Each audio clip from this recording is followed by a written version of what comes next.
Salut à toi et bienvenue dans cette petite vidéo dans laquelle on va parler de Neymar, de ses dribbles, de ses provocations et surtout des réactions de ses adversaires. Mais juste avant de commencer, je vais répondre à ta question principale, qu'est-ce que c'est ce putain de truc là? T'inquiète, c'est 3 fois rien, j'ai juste mis une roulette de trop à un Strasbourgeois, ça lui a pas trop plu. Et bon, il m'a pas loupé le bougre. Hein. C'est pas de la danse classique quand même. Enfin bref, Neymar a encore fait parler de lui, il a encore régalé sur le terrain avec des dribbles, des gestes, des provocations, en veux-tu, en voilà.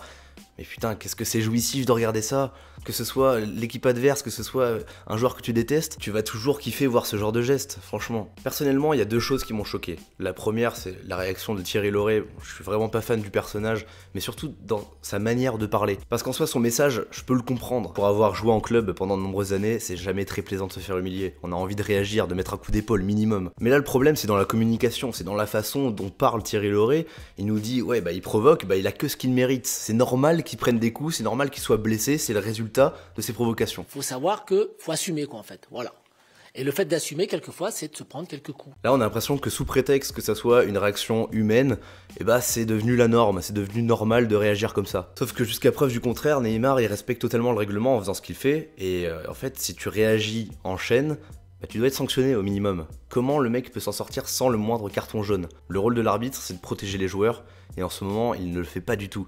Après, je vais pas dire, sous prétexte que je suis supporter parisien, que l'arbitrage est vraiment contre nous. Et franchement, c'est très agaçant quand tu vois qu'un joueur comme Kerrer, qui n'est pas un fin dribbleur, en tout cas il n'est pas connu pour ça, bah, il se fait quand même torcher la jambe. Et ce même joueur rennais ne va pas être sanctionné comme il aurait dû l'être. Et donc non, je trouve pas ça classe du tout, cette réaction de Thierry Laurey, qui est quand même entraîneur, qui apporte des valeurs à des jeunes supporters, alors que lui-même a été jeune, et je pense que s'il a eu cette ferveur, cette passion pour le foot, c'est en voyant des joueurs briller vraiment techniquement, individuellement aussi, franchement ça passe par là aussi le foot. Enfin, pour répondre à la question principale, est-ce que Neymar doit moins dribbler? Bah malheureusement, je pense que dans la logique des choses, ces joueurs ne peuvent pas être mis au repos systématiquement dès que le match est moins important. Il doit jouer, il doit performer, c'est comme ça, c'est son rythme de vie. Et donc, par la logique des choses, s'il n'est pas protégé, s'il y a une mentalité comme ça dégueulasse de se dire bah tu me dribbles et bah du coup je vais te déchirer, bah dans la logique des choses, oui malheureusement il doit moins dribbler. D'un autre côté, je pense que le foot c'est aussi beaucoup d'évolution dans son propre style, et Neymar l'a déjà montré, et là il dribble 2 fois moins que l'année dernière. Pour moi c'est un meilleur passeur que dribbleur. En fait la passe c'est le geste technique le plus compliqué si tu le maîtrises, et Neymar c'est la folie quand il met au profit vraiment sa technique dans la passe, il n'y a rien qui peut l'arrêter. Donc quand je parle d'évolution, je me dis, est-ce que Neymar pourrait pas évoluer dans son style de dribble? Quand tu vois Lionel Messi par exemple, c'est des tout petits pas, et c'est souvent, voilà, j'appelle ça la voie 9/3 comme dans Harry Potter, il passe comme ça en diagonale.